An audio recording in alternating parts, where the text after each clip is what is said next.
44-ലധികം രാഷ്ട്രങ്ങളിൽ നിന്ന് ഗസയിലെ വിശക്കുന്ന, നിലവിളിക്കുന്ന മനുഷ്യരുടെ, പട്ടിണി കിടക്കുന്ന കുഞ്ഞുങ്ങളുടെ, മരിച്ചൊടുങ്ങുന്ന ജീവനുകളുടെ അന്നവുമായി പുറപ്പെട്ട കപ്പൽപ്പട ഇന്നലെ രാത്രി ഇസ്രായേലിൻ്റെ സൈന്യം ഗസയുടെ തീരത്ത് നിന്ന് 200 കിലോമീറ്റർ അകലെ ആംഡ് ഫോഴ്സിനെ കൊണ്ട്, IDF കൊണ്ട്, ഇസ്രായേൽ ഡിഫൻസ് ഫോഴ്സിനെ കൊണ്ട് ആയുധ സജ്ജരായി തന്നെ കടന്നു വന്ന് പിടിച്ച് കൊണ്ടുപോകുന്നതും അവരെ ലോക്ക് ചെയ്യുന്നതൊക്കെ ഇന്നലെ രാത്രി ലോകം നോക്കിക്കൊണ്ടിരിക്കുകയായിരുന്നു. ലൈവായി ആ നിമിഷത്തിന് ഈ സദസ്സിലുള്ള എത്ര ആളുകൾ സാക്ഷിയായി എന്ന് എനിക്കറിയില്ല. എന്തായാലും വീണ്ടും 30 കപ്പലുകൾ കൂടി, വിവിധ രാജ്യങ്ങളുടെ കപ്പലുകൾ അങ്ങോട്ട് പുറപ്പെട്ടു എന്നാണ്. ജാതിക്കും മതത്തിനുമപ്പുറം മനുഷ്യത്വത്തിൻ്റെ പ്രഖ്യാപനങ്ങളുമായി പുറപ്പെട്ട പലരും അവരുടെ മക്കൾക്ക് എഴുതിയ കത്തുകളും മറ്റുമൊക്കെ ഈ പള്ളിയിൽ, ഈ സൊഫിലിരിക്കുന്ന നമ്മളെ കൂടുതൽ പ്രചോദിപ്പിക്കുകയും ഈ വിഷയത്തിൽ കൂടുതൽ ചിന്തകൾക്ക് വക നൽകുന്നവരാക്കി മാറ്റുകയും ചെയ്യണം എന്ന കാര്യത്തിൽ യാതൊരു സംശയവുമില്ല. ജനിസൈഡിൻ്റെ, വംശഹത്യയുടെ നിലനിൽക്കുന്ന കാലത്തെ ഏറ്റവും വലിയ മോഡലായിട്ടുള്ള ഇസ്രായേൽ സൈന്യങ്ങൾ അത്യാധുനിക ഉപകരണങ്ങളുമായി കാവൽ നിൽക്കുന്ന തീരങ്ങളിലേക്ക് ശേഖരിച്ച ഭക്ഷണവും അനുബന്ധങ്ങളുമായി വരാൻ അവരെ പ്രചോദിപ്പിച്ചിട്ടുണ്ടെങ്കിൽ, അവരുടെ ജോലിയും ജീവനും മക്കളും സമ്പാദ്യവും ഒക്കെ മാറ്റിവെച്ച് പുറപ്പെട്ട വ്യത്യസ്ത തലങ്ങളിലുള്ള പ്രൊഫസർമാർ, അധ്യാപകർ, സാധാരണക്കാർ, ഡോക്ടേഴ്സ്, സാമൂഹ്യ പ്രവർത്തകർ, രാഷ്ട്രീയ പ്രവർത്തകർ ഒക്കെ അടങ്ങുന്ന 500-ലധികം മനുഷ്യരെ അതിന് പ്രചോദിപ്പിച്ചിട്ടുണ്ടെങ്കിൽ നമ്മൾ ചിന്തിക്കേണ്ടത് ഏതെങ്കിലും ഒരു ഫോട്ടോയോ അല്ലെങ്കിൽ ഒരു വീഡിയോയോ കാണുമ്പോഴുള്ള കേവലമായ സിമ്പതിക്കപ്പുറത്ത് നമ്മളെടുത്ത് എന്തുണ്ട്? നമ്മൾ എത്രത്തോളം ഈ വിഷയത്തിൽ ഗൗരവതരമായ ആലോചനകൾക്ക് വിധേയമാകുന്നുണ്ട്? കേവല വൈകാരിക പരാമർശങ്ങൾക്കും ചിന്തകൾക്കും അപ്പുറം നമുക്ക് എന്ത് ചെയ്യാൻ പറ്റുന്നുണ്ട് എന്നത് ശരിയാം വിധം നമ്മൾ ചിന്തിക്കേണ്ടതും ആലോചിക്കേണ്ടതുമാണ്. അതുകൊണ്ട് തന്നെ ഇന്ന് നമ്മൾ സമയത്തിനുള്ളിൽ നിന്നുകൊണ്ടൊരു 10-11 പോയിന്റുകൾ പറയണം എന്നാണ് വിചാരിക്കുന്നത്. നമ്മുടെ ബോധ്യങ്ങളെ ശക്തിപ്പെടുത്തുന്ന ആ കാര്യങ്ങളിൽ ഒന്നാമത്തേത്, ഫലസ്തീനിൻ്റെ, ഖുദ്സിൻ്റെ, ഗസയുടെ ഒക്കെ ചരിത്രത്തെ ശരിയാം വിധം നമുക്കറിയണം, നാം ഗ്രഹിക്കണം എന്നതാണ്. കാരണം ഒക്ടോബർ 7 ഹമാസ് നടത്തിയ ഒരു ആക്രമണത്തെ മാത്രം അടിസ്ഥാനമാക്കി കാര്യങ്ങളെ വിലയിരുത്തുകയും അതുപ്രകാരമുള്ള ഒരു നരേഷൻ, ഒരു പൊതുബോധം സൃഷ്ടിക്കാൻ ആവശ്യമായ സോഷ്യൽ എഞ്ചിനീയറിംഗ് നിർവഹിക്കപ്പെടുകയും ചെയ്യുന്ന കാലത്ത് നമ്മൾ ഈ കാര്യങ്ങൾ അറിഞ്ഞിരിക്കേണ്ടത് ആവശ്യമാണ്. നമ്മുടെ വീടുകളിൽ കുഞ്ഞുങ്ങൾക്കും കുടുംബങ്ങൾക്കും പറഞ്ഞു കൊടുക്കേണ്ടത് ആവശ്യമാണ്. അത് ഫലസ്തീനിന്റെ മാത്രം സുരക്ഷയ്ക്കും മോചനത്തിനും അതിജീവനത്തിനും വേണ്ടിയല്ല, നമ്മുടെ കൂടെ നമ്മൾ ജീവിക്കുന്ന സാമൂഹിക രാഷ്ട്രീയ പശ്ചാത്തലത്തിൽ അത് ഏറെ പ്രസക്തമാണ്. ഒക്ടോബർ 7 മുതൽ ആരംഭിച്ച, ഈ കഴിഞ്ഞ 2024 ഒക്ടോബർ 7 ആരംഭിച്ച എന്തോ ഒരു വലിയ സംഭവമാണ് ഇത് എന്ന നിലക്കാണ് പലപ്പോഴും വ്യാഖ്യാനങ്ങൾ വരുന്നത്. യഥാർത്ഥത്തിൽ പ്രവാചകന്മാർ ജീവിച്ച മണ്ണാണത്. അള്ളാഹുവിന്റെ ഖുർആൻ വളരെ കൃത്യമായി പറഞ്ഞതുപോലെ റസൂലുള്ളാഹി സ്വല്ലല്ലാഹു അലൈഹി വസല്ലം തങ്ങളുടെ ഇസ്രാ യാത്രയെക്കുറിച്ച്, സുബ്ഹാനല്ലദി അസ്റാ ബിഅബ്ദിഹി ലൈലൻ മിനൽ മസ്ജിദിൽ ഹറാമി ഇലൽ മസ്ജിദിൽ അഖ്സ അല്ലദി ബാറക്നാ ഹൗലഹു, നാം ചുറ്റും അനുഗ്രഹങ്ങൾ ചൊരിഞ്ഞ അഖ്സയിലേക്ക്, മസ്ജിദുൽ അഖ്സയിലേക്ക്, മസ്ജിദുൽ ഹറാമിൽ നിന്ന് പ്രവാചകനെ എത്തിച്ച റബ്ബ് എത്ര പരിശുദ്ധനാണെന്നാണ്. റസൂലുള്ളാഹി സ്വല്ലല്ലാഹു അലൈഹി വസല്ലം മാത്രമല്ല, മൂസാ അലൈഹി ഇസ്ലാം, ഹറൂൻ അലൈഹി ഇസ്ലാം തുടങ്ങി നിരവധി പ്രവാചകന്മാർ അവരുടെ പ്രവർത്തനങ്ങൾക്കും അവരുടെ കാര്യങ്ങൾക്കും അവരുടെ നേതൃത്വത്തിനും സാക്ഷിയായ ഒരു പ്രദേശമാണത്. പിന്നീട് ഖലീഫ ഉമർ ബിൻ ഖത്താബ് റളിയല്ലാഹു അൻഹുവിന്റെ കാലത്താണ്, ഇടക്കാലത്ത് മുസ്ലിം സമൂഹത്തിന് നഷ്ടപ്പെട്ട ആ മണ്ണ് ഖലീഫ ഉമർ ബിൻ ഖത്താബ് റളിയല്ലാഹു അൻഹുവിന്റെ കാലത്ത് അഹദ് അൽ ഉംരിയ എന്ന പേരിൽ, അഹ്ദ ഉംരിയ എന്നുള്ള പേരിൽ, ഉമർ റളിയല്ലാഹു അൻഹുവിന്റെ കരാർ എന്നുള്ള പേരിൽ ഒരു കരാറിലൂടെ ഫലസ്തീനിനെ അദ്ദേഹം മോചിപ്പിച്ചെടുക്കുന്നുണ്ട്. ഇസ്രായേൽ സമൂഹത്തെ അല്ലെങ്കിൽ അവിടുത്തെ കുഞ്ഞുങ്ങളെ ചെയ്യുന്നത് എന്ത് എന്ന് നമുക്ക് ശരിക്കറിയാം. വെറുതെ ഇവിടുത്തെ പബ്ലിക് ഡൊമൈനിൽ, ഇപ്പോ നമ്മുടെയൊക്കെ നാട്ടിൽ ചില വിഷജീവികൾ വളരെ ശക്തമായി ഈ വിഷയത്തെ ന്യായീകരിക്കുന്നുണ്ട്. ഇസ്രായേൽ പ്രസിഡന്റിനെ UNO യുണൈറ്റഡ് നാഷണൽ ഓർഗനൈസേഷന്റെ സമ്മേളനത്തിൽ നിന്ന് കൂക്കിവിട്ട, ഒന്നിച്ചെല്ലാവരും ഇറങ്ങി നടന്നു, അയാളെ കൂക്കിവിട്ടു, അയാളുടെ പ്രസംഗം ബഹിഷ്കരിച്ചു. അതിനെക്കുറിച്ച് അത് ശരിയായില്ല. കാരണം അവിടെ അവരെ ആക്രമണങ്ങൾ നടത്തുന്നതിന് മുമ്പ് ഇവിടെ ആക്രമണങ്ങൾ വരാൻ പോകുന്നു ആഹ്വാനം കൊടുത്തിട്ടാണ് ചെയ്യല്. മാത്രമല്ല പരിക്ക് പറ്റിയവർക്ക് വേണ്ട മരുന്നൊക്കെ കൊടുക്കാറുണ്ട് എന്ന് ഒരു ചങ്ങാതി, ഇവിടുത്തെ യുക്തിവാദി സ്ട്രീമിൽപ്പെട്ട ഒരു ചങ്ങാതിയുടെ പ്രസ്താവന ഇന്നലെ ശ്രദ്ധിക്കേണ്ടായി. ഇത്ര ആളുകളോടൊക്കെ നമുക്ക് പറയാനുള്ളത്, പബ്ലിക് ഡൊമൈനിൽ ഇസ്ലാമിക ഗ്രന്ഥങ്ങളിൽ നിന്നല്ല, ഇവിടുത്തെ ഹിസ്റ്ററിയുടെ ചരിത്രത്തിന്റെ പൊതുവായനകൾക്കിടയിൽ നിന്ന് മുസ്ലിങ്ങൾക്ക് ഇത് കിട്ടിയ കാലഘട്ടം എങ്ങനെ ഉണ്ടായിരുന്നു എന്നുള്ളത് കറക്റ്റ് പറയാൻ പറ്റും. ഉമർ ഇബ്നു ഖത്താബിന്റെ കാലഘട്ടം, അദ്ദേഹം അഹദുൽ ഉമർ അല്ലെങ്കിൽ അഹദ ഉമരിയ എന്ന പേരിൽ, ഉമർ അള്ളാഹുവിന്റെ കരാർ എന്നുള്ള പേരിൽ കരാറുണ്ട്. ആ കരാർ വായിക്കണം. നിങ്ങളെയും നിങ്ങളുടെ പള്ളികളെയും നിങ്ങളുടെ ആരാധനാ കേന്ദ്രങ്ങളെയും ഒക്കെ ഞാൻ സംരക്ഷിക്കും എന്ന, ഇസ്ലാമിക ഭരണകൂടം സംരക്ഷിക്കും എന്ന വാചകം എഴുതി വെച്ചിട്ടാണ് അവരുമായി അദ്ദേഹം കരാറിൽ ഏർപ്പെടുന്നത്. മാത്രല്ല, മുസ്ലിം ഭരണകാലത്തെ സഹവർത്തിത്വം വളരെ പ്രസിദ്ധമാണ്. യഹൂദന്മാർക്ക് തിരികെ യുദ്ധത്തിൽ തോറ്റ് പിന്മാറിപ്പോകേണ്ടി വന്നവർക്ക് തിരിച്ചവരുടെ വീടുകളിൽ തിരിച്ചു കയറി താമസിക്കാൻ ഇടം കൊടുത്തതായിരുന്നു സലാഹുദ്ദീൻ അയ്യൂബിയുടെ പോരാട്ടത്തിന്റെ തുടർച്ചയായി സംസ്ഥാപിതമായ രാഷ്ട്രത്തിലുണ്ടായിരുന്നു. 1187 അദ്ദേഹം നഗരം തിരിച്ചുപിടിച്ച് തിരിച്ചുപോയ ജൂതന്മാർക്കൊക്കെ തിരിച്ചു വരാനുള്ള അവസരം കൊടുത്തു. കാരൻ ആംസ്ട്രോങ് എന്ന ചരിത്രകാരി ആ വിഷയം കൃത്യമായി പറയുന്നുണ്ട്. ഇസ്ലാമിക കാലത്തെ ജെറൂസലേം ഒരു സിറ്റി ഓഫ് ടോളറൻസ് എന്നാണ് അവർ രേഖപ്പെടുത്തിയത്. അത് എല്ലാ അർത്ഥത്തിലുമുള്ള സഹവർത്തിത്വത്തിന്റെ, സമാധാനത്തിന്റെ ഇടമായിരുന്നു. അവിടെ ക്രിസ്ത്യൻസിനും മുസ്ലിങ്ങൾക്കും ഒക്കെ ഒരുപോലെ താമസിക്കാൻ അവസരം കൊടുത്തിരുന്നു എന്നാണ്. അല്ലാതെ ആംഡ് ഫോഴ്സിനെ വെച്ച് കുഞ്ഞുങ്ങളെ പിടിച്ചു കൊന്ന്, സ്ത്രീകളെ വിധവകളാക്കി, അവരെ ബലാത്സംഗം ചെയ്ത് കൊന്ന്, അവരുടെ ആവശ്യങ്ങൾക്ക് ഉപയോഗിച്ച് അവസാനം കുഴികൾ ഇട്ട് അതിലേക്ക് തള്ളിപ്പോകുന്ന പരിപാടി ആയിരുന്നില്ല നിർവഹിക്കപ്പെട്ടത് എന്ന് നമുക്ക് കൃത്യമായി വായിക്കാൻ കഴിയും. സലാഹുദ്ദീൻ അയ്യൂബിയുടെ കാലഘട്ടത്തിൽ അവർക്ക് അനുകൂലമായിട്ടുള്ള പല വിധികളും, ജീവിക്കാൻ ആവശ്യമായ പല വിധികളും അദ്ദേഹം നടത്തുന്നത് നമുക്ക് കാണാൻ സാധിക്കും. ഇങ്ങനെ വളരെ വളരെ വ്യക്തമായി ചരിത്ര വായനയിൽ നമ്മൾ ഇത് കൃത്യമായി കാണുന്നുണ്ട്. അതുകൊണ്ട് ഒന്നാമത്തെ കാര്യം ഞാനിത് ജസ്റ്റ് ഒന്ന് പറഞ്ഞു പോയി എന്ന് മാത്രം. ഇത് വിശദമായി നമ്മുടെ ഉസ്താദുമാര് ഷെയ്ഖ് അബ്ദുൽ ജബ്ബാർ അബ്ദുള്ള മദീനിയെ പോലത്തെ ആളുകളൊക്കെ നടത്തിയ വളരെ ഗംഭീരമായ ഈ വിഷയത്തിലുള്ള പഠന സെഷനുകളുണ്ട്, നീണ്ട മണിക്കൂറുകളുടെ സെഷനുകളുണ്ട്. അതൊക്കെ വായിക്കാനും പഠിക്കാനും ഒക്കെ ഉള്ളൊരു സന്നദ്ധത നമ്മൾ കാണണം. കാരണം നടക്കുന്നതിന് വിരുദ്ധമായ ഒരു തരം ക്യാമ്പയിൻ, ഒരു തരം പൊതുവൽക്കരണം നടക്കുമ്പോൾ അത് നിർവഹിച്ചില്ലെങ്കിൽ നമ്മൾ പരാജിതരായി പോകുമെന്ന കാര്യം നമ്മൾ മറക്കരുത്. കാര്യങ്ങളെ അതിന്റെ ദിശയിൽ ഉൾക്കൊള്ളാൻ കഴിയാത്ത സാഹചര്യം ഉണ്ടാവും. രണ്ടാമത്തത്, ഫലസ്തീൻ ഇഷ്യൂവിന്റെ കൂടെ നിൽക്കുക എന്നുള്ളത് ഒരു മുസ്ലിമിന്റെ ചോയ്സ് ഒന്നുമല്ല, അതൊരു മുസ്ലിമിന്റെ ബാധ്യതയാണ്. അവിടുത്തെ പൊളിറ്റിക്കൽ സ്ട്രാറ്റജികൾ ഉണ്ടാകും, അവിടുത്തെ പൊളിറ്റിക്കൽ കാര്യങ്ങളുണ്ട്, ഒക്കെ റെഡിയാ. പക്ഷേ ഖുദ്സിന് വേണ്ടിയുള്ള മോചനം, പോരാട്ടം എന്നതിന്റെ കൂടെ നിൽക്കുക എന്നുള്ളത് വിശ്വാസി സമൂഹത്തിന്റെ ബാധ്യതയാണ്. എന്താ, യാഖൂം ഇദ്ഖുലുൽ അർദൽ മുഖദ്ദസത അല്ലതി കതബല്ലാഹു ലക്കും, മൂസ അലൈഹി സ്വലാമിയുടെ കാലത്ത് നടന്ന ആഹ്വാനാണ്. യാഖൂം ഇദ്ഖുലുൽ അർദൽ മുഖദ്ദസ, പരിശുദ്ധ ഭൂമിയിലേക്ക് നിങ്ങൾ പ്രവേശിക്കണം. അല്ലതി കതബല്ലാഹു ലക്കും, അത് വിശ്വാസത്തിനും വിശ്വാസികൾക്കും തൗഹീദിനും വേണ്ടി എഴുതപ്പെട്ട മണ്ണാണ്, നിങ്ങൾക്ക് വേണ്ടി എഴുതപ്പെട്ടതാണ്. നിങ്ങളത് തിരിച്ചു പിടിക്കണം. അല്ലെ, പടച്ചോൻ അത് കിടന്ന് കൈക്കുമ്പിളിൽ തരൂല, നിങ്ങൾ അത് തിരിച്ചു പിടിക്കണം എന്ന വളരെ ശക്തമായ ആഹ്വാനമുണ്ട്. അതുകൊണ്ട് വിശ്വാസി സമൂഹത്തിന്റെ പിരടിയിൽ പടച്ച റബ്ബ് ഇത് കെട്ടിയിട്ടുണ്ട്. വിശ്വാസി സമൂഹത്തിന്റെ പിരടിയിൽ ഇത് കെട്ടിയിട്ടുണ്ട്. ആയുധ സന്നാഹത്തോടുകൂടെ അവിടെ അടരാടുന്നവരല്ല നമ്മളെങ്കിലും അവിടുത്തെ നമ്മുടെ ബാധ്യതകൾ എന്താണ് എന്ന് മനസ്സിലാക്കേണ്ടത് വിശ്വാസപരമായ കടമ തന്നെയാണ്. മൂന്നാമത്തെ കാര്യം, മഹബ്ബ അൽ മസ്ജിദുൽ അഖ്സ വ തഅളീമഹ്, മസ്ജിദുൽ അഖ്സയെ ആദരിക്കലും അതിനെ ബഹുമാനിക്കലും അതിന്റെ മഹത്വങ്ങൾ ഉൾക്കൊള്ളലുമാണ് വിശ്വാസപരമായ ബാധ്യത. ഞാനിവിടെ നേരത്തെ ഓതി വെച്ച ആയത്തിലുണ്ട്, പ്രവാചകൻ സല്ലല്ലാഹു അലൈഹി വസല്ലം തങ്ങളെ മസ്ജിദുൽ ഹറാമിൽ നിന്ന് മസ്ജിദുൽ അഖ്സ വരെ കൊണ്ടുപോയി എന്ന് പറഞ്ഞതിന്റെ ശേഷം മുബാറക്നാ ഹൗലഹു, അതിന് ചുറ്റും നാം അനുഗ്രഹം ചൊരിഞ്ഞിട്ടുണ്ട് എന്ന് വളരെ കൃത്യമായ പ്രയോഗമുണ്ട്. അപ്പോൾ അള്ളാഹു അനുഗ്രഹം ചൊരിഞ്ഞു എന്ന് പറഞ്ഞ ഇടമാണ്.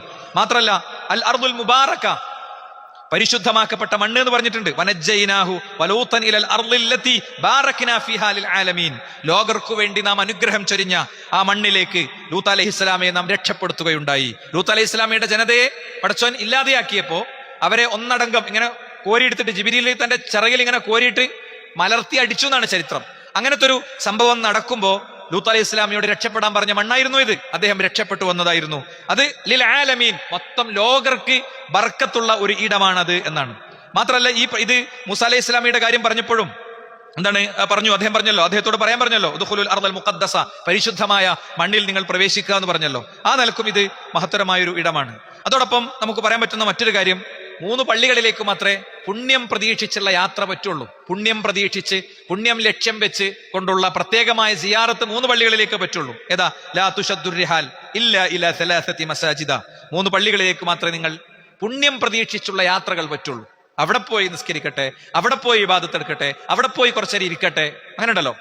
പോണ വഴിക്ക് കയറുന്ന പള്ളിനെ കുറിച്ചല്ല, അങ്ങനെ ഭയങ്കര ആ ഒരു മനോഗതത്തോടു കൂടെ പറ്റുള്ളൂ. അതേതാ? ഇനി വായിക്കുമ്പോൾ വ്യക്തമാണ് എന്താണ് ആ യാത്ര എന്നുള്ളത്. മസ്ജിദി ഹാദ, എന്റെ പള്ളി. പ്രവാചകൻ പറഞ്ഞു റസൂലുള്ളാഹിന്റെ പള്ളി. മുസ്ലിം ലോകം അങ്ങോട്ട് പോകുന്നുണ്ട്, അവിടെ പ്രത്യേകം സമയം ചെലവഴിക്കുന്നുണ്ട്, റസൂലുള്ളാഹിയോട് സലാം പറയുന്നുണ്ട്, അല്ലെ? വൽ മസ്ജിദുൽ അഖ്സ. പിന്നെ മറ്റൊന്ന് ഏതാണ്? മസ്ജിദുൽ അഖ്സയാണ്, ഫലസ്തീനിലെ പള്ളിയാണ്.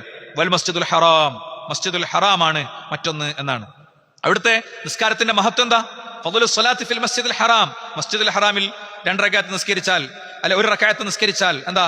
ഒരു നമസ്കാരം നിർവഹിച്ചാൽ 1,00,000 നമസ്കാരത്തിന്റെ സ്ഥാനത്താണത്. മക്കയിൽ പോയിട്ട് നമ്മള് ഒരു നമസ്കാരം നിർവഹിച്ചു, 1 റക്അത്ത് നിസ്കരിച്ചു, അതിന് 1,00,000 നമസ്കാരത്തിന് തുല്യാണത്. മസ്ജിദുൻ നബവിയിലാണെങ്കിലോ ഫി മസ്ജിദി അൽഫ് സ്വലാത്തിൻ, മസ്ജിദുൻ നബവിയിലാണെങ്കിലോ അത് 1000 നമസ്കാരത്തിന് തുല്യാണ്, അല്ലെ? വഫിൽ മസ്ജിദുൽ അഖ്സ, മസ്ജിദുൽ അഖ്സയിലാണെങ്കിലോ 500 നമസ്കാരത്തിന് തുല്യാണ്. ഇതിലൊക്കെ ഓരോന്നിനും പടച്ചോൻ പറഞ്ഞ മഹത്വം തന്നെ കൊടുക്കുന്നുണ്ട്, അല്ലെ? റസൂലുള്ളാഹി സ്വല്ലല്ലാഹു അലൈഹി വസല്ലം തങ്ങളുടെ ഹുബ്ബ് പറഞ്ഞ് മസ്ജിദുൽ ഹറാമിൽ 2 ദിവസവും ബാക്കി പോയി ഞങ്ങൾ മദീനത്തായിരുന്നു എന്നൊക്കെ പറഞ്ഞ ആൾക്കാരുണ്ട്. മദീനക്ക് അള്ളി റസൂലും കൊടുത്ത മഹത്വത്തിന് കൊടുക്കുക, അതിന്റെ അപ്പുറത്ത് കൊടുക്കണ്ട. മദീനക്ക് എന്താ? മദീനയിൽ 2 റക്അത്ത് നിസ്കരിച്ചാൽ, അല്ലെങ്കിൽ 1 റക്അത്ത് നിസ്കരിച്ചാൽ 1000 നമസ്കാരത്തിന്റെ പുണ്യാണ്. മസ്ജിദുൽ ഹറാമിലാണെങ്കിലോ 1,00,000 നമസ്കാരത്തിന്റെ പുണ്യാണ്. ഇങ്ങനത്തെ ഒരു ഗണത്തിൽ ഉൾപ്പെടുത്തി. അപ്പൊ ഇതുപോലത്തെ പുണ്യങ്ങൾ പ്രതീക്ഷിച്ചുകൊണ്ട് വേറെ സിയാറത്തൊന്നുമില്ല കേട്ടോ. പല സ്ഥലത്തേക്കും, മമ്പുറത്തുക്കും നാഗൂർക്കും അജ്മീർക്കും ഒക്കെ മനുഷ്യന്മാർ സിയാറത്ത് പോകും. അവനാന്റെ വാപ്പാന്റെ ഉമ്മാന്റെ ഖബറിങ്ങ പോയി ഒന്ന് സലാം പറഞ്ഞ് അസ്സലാമു അലൈക്കും യാ ദാറ ഖൗമിൽ മുഅ്മിനീൻ എന്ന് പറഞ്ഞാൽ അവർക്ക് വേണ്ടി പ്രാർത്ഥിക്കുന്ന പരിപാടിക്ക് വരെ ഓന് നേരം ഉണ്ടാവില്ല. ഒക്കെ എന്താണെന്ന് വെച്ച് കഴിഞ്ഞാൽ പാക്കേജാണ് മനുഷ്യന്മാർക്ക് വേണ്ടത്, ഒറ്റയടിക്ക് കിട്ടണം, അല്ലേ? ഒക്കെ ക്രോസ് റോഡുകളാണ്. നമ്മൾ വിഷയങ്ങൾ പഠിക്കാത്ത സഹോദരന്മാരെ ഇങ്ങനെ ഒഴുക്കിനനുസരിച്ച് പോയാൽ പരലോകം പോവും. എനിക്ക് വേറെ വികാരമൊന്നുമില്ല ഇത് പറയാൻ, മനസ്സിലായില്ലേ? ഞാൻ ഇങ്ങനത്തെ വിഷയങ്ങൾ പറയുമ്പോൾ ഓർമ്മയൊക്കെയാണ്, വേറെ വികാരമൊന്നുമില്ല. വളരെ കൃത്യമായി പറഞ്ഞാൽ നമ്മൾ ശരിയായി ചിന്തിച്ചിട്ടില്ലെങ്കിൽ നമ്മൾ പരലോകം പോകും. അള്ളാഹുവിന്റെ റസൂൽ സല്ലല്ലാഹു അലൈഹി വസല്ലം പഠിപ്പിച്ചത് എന്താണോ ആ പ്രാധാന്യത്തിൽ എടുക്കണം. അപ്പൊ വിശ്വാസി ഫലസ്തീനെ മനസ്സിലാക്കേണ്ടത് അങ്ങനെയാണ്. എനിക്ക് മസ്ജിദുൽ ഹറാമും മസ്ജിദ് നബവിയൊക്കെ കഴിഞ്ഞ് എനിക്ക് പോകാനുള്ള സ്ഥലമാണെന്ന് വിചാരിക്കേണ്ടത്, അവിടെ പോയി പുണ്യം നേടണമെന്നാണ് വിചാരിക്കേണ്ടത്. അങ്ങനത്തെ ഒരു അറ്റാച്ച്മെന്റ് ഈ ഒരു പള്ളിയോട് വിശ്വാസികൾക്കുണ്ട്. അപ്പോ ആ നിലക്ക് ഒന്ന് ഞാൻ പറഞ്ഞു, നമ്മൾ ചരിത്രത്തെ ശരിയാം വിധം ഉൾക്കൊള്ളുക. അത് മുസ്ലിങ്ങളുടെ ഇടമാണ്, മുസ്ലിങ്ങളുടെ മണ്ണാണ്, അധിനിവേശത്തിലൂടെ തട്ടിയെടുത്തതാണ്. ആ തട്ടിയെടുത്തതിന്റെ ചരിത്രം നമുക്കറിയാം.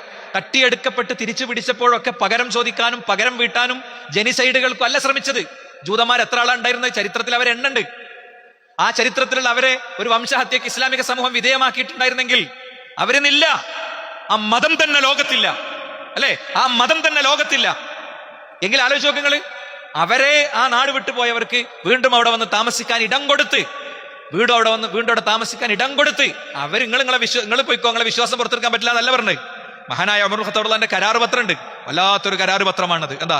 ബിസ്മില്ലാഹിർ റഹ്മാനിർ റഹീം ഹാദാ മാ അതാ അബ്ദുല്ലാഹ് ഉമർ അമീറുൽ മുഅ്മിനീൻ അഹ്ലു ഈലിയ മിനൽ അമാൻ أعطاهم أمانا لأنفسهم وأموالهم وكنائزهم وصلبائهم وسقيمها وبريئها وسائر ملتها أنها لا تسكن ولا تخدم ولا ينقص منها ولا